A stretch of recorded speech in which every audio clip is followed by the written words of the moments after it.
I love BBC and I have defended them, but like this new year, they really, what the hell are you guys doing? I don't know who's the programming head or what's going, who's doing the bookings, because the week that Jeffrey Epstein accomplices trial came to end, Ghislaine Maxwell's trial came to end, and she was found guilty.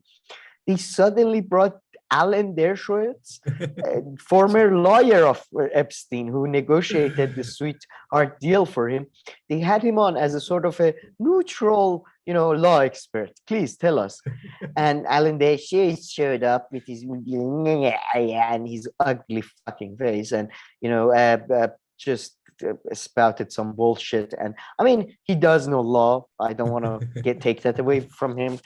This evil skeleton. Well, anyway, this evil pervert. But so they had him on, and then they had all these articles and written by Steven Pinker, three suggestions for being more rational this year by Steven Pinker. Like pretty much everyone, like, are you next? We're gonna have like a article written by Bill Clinton, then we're gonna have one by Ehud Barak. Like everybody that's connected to, what was the guy who owned what is it, Victoria's Secrets? Like he's gonna write article. Like, why are you doing it this week? Just chill out, whoever is doing the booking. Even if you are try to why do you think they do that? Like, I mean, someone must have brought it up, but I mean, what is the reason? I have no idea. Maybe they're thinking that the Maxwell thing is over. I don't know. Maybe there are things that. So let's bring in everybody involved in the case to keep it alive. No, I think it shows the level of the incestuous and limited pool of the leadership at the moment, pool of the elite at the moment, that it's just, I don't know, there was no other law expert than Alan Dershowitz in all of America. I mean, it was the most ludicrous thing. Alan Dershowitz, the guy he's a proven plagiarist. He's defended, like his whole life has been defended basically wife killers, and still gets media. I don't get it. I really don't get it. No, but I mean, Pinker at least has some. And then we get to there was that 3 suggestion to be more rational article, and that article, I just went on about how I hate the conspiracy theories and and all that, and I talked about I believe there are some unfounded conspiracy theories, but then you have this guy who's basically sort of indirectly been involved in one of the most conspiracy sort of involved cases of all time. Then he comes on, and there is a video attached to this article on BBC, and which is all about how, guys, your brain is making patterns. Conspiracy theories are not true. Look into my eyes. Look into my eyes. Look into my eyes. Look into my eyes. Conspiracy theories are not true. Well, it's like, if you're a conspiracy theorist, like this coming out, it came out like a day after Ghislaine Maxwell's trial. Guys, it's all in your head. The patterns. We're pattern-seeking creatures. Don't worry about it. I'm not involved. I'm not connected. Is doing the whole, look into my eyes, look into my eyes. You don't believe.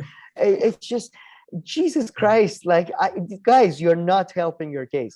Which, by the way, I do think most of the conspiracy theories are actually rooted in human powerlessness. And when you are powerless, you come up with these structural theories.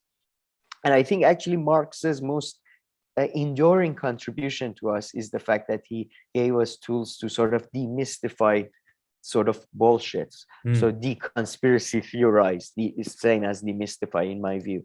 So I think it comes from that, and activities like that by BBC.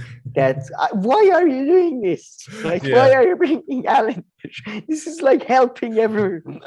Although I do believe, by the way, Jeffrey Epstein was probably involved in state like agents, intelligence services, and all that. So that's a different thing from the other theory we talked about regarding the virus.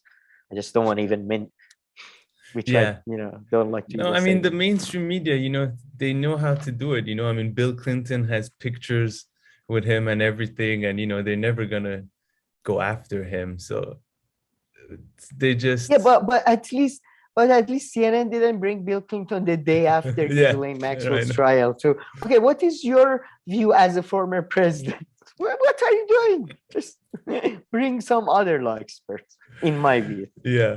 Oh, and then yeah, the Steven Pinker article you shared with me, the first 2 points I had a hard time to read, but the third point I liked because he just, I mean, I don't know, I guess it has to do with being rational, but he was just pretty much talking about how we get into these debates, and when we treat debates as a sport, it's just to, bring the other person down, and then you'll feel good about yourself, but it won't advance the conversation. So I'll give him there. He made a decent point there. I think no, I mean the article as a like even the video, if it wasn't Steven Pinker, somebody was saying it, I think it was quite good. Like I actually agree with the science behind the thing.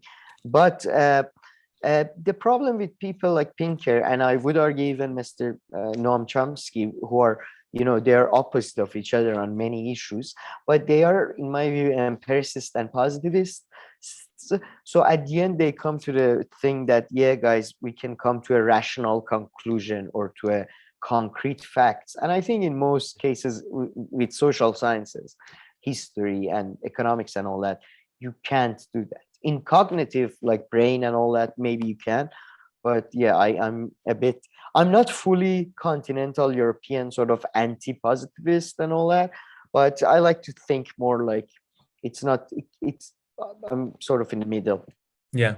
And I mean, you can disprove a lot of stuff more concretely in the social sciences. So, but true, yeah. Proving stuff becomes much more harder, especially when if you want to generalize it. Yeah, if you want to generalize it. And I mean, economists and classical economics, they've been trying to do that for a long time. And I think it's quite clear that no matter how well they think their systems work, there's always evidence that doesn't quite work out the way that they want it. Yeah, exactly. It's always sort of it always comes to an end. Yeah. And the video, you just mentioned the video a few times. The video, really, the topic was about how, coincidences are much more frequent than you would believe them to be. So just because they just happen more often, and doesn't mean that there's like a pattern or one thing led to another. It's just that coincidences are much more frequent than some of us may think they are, right? I believe that was the main exactly. Yeah, it was about how your mind is a pattern seeking mechanism,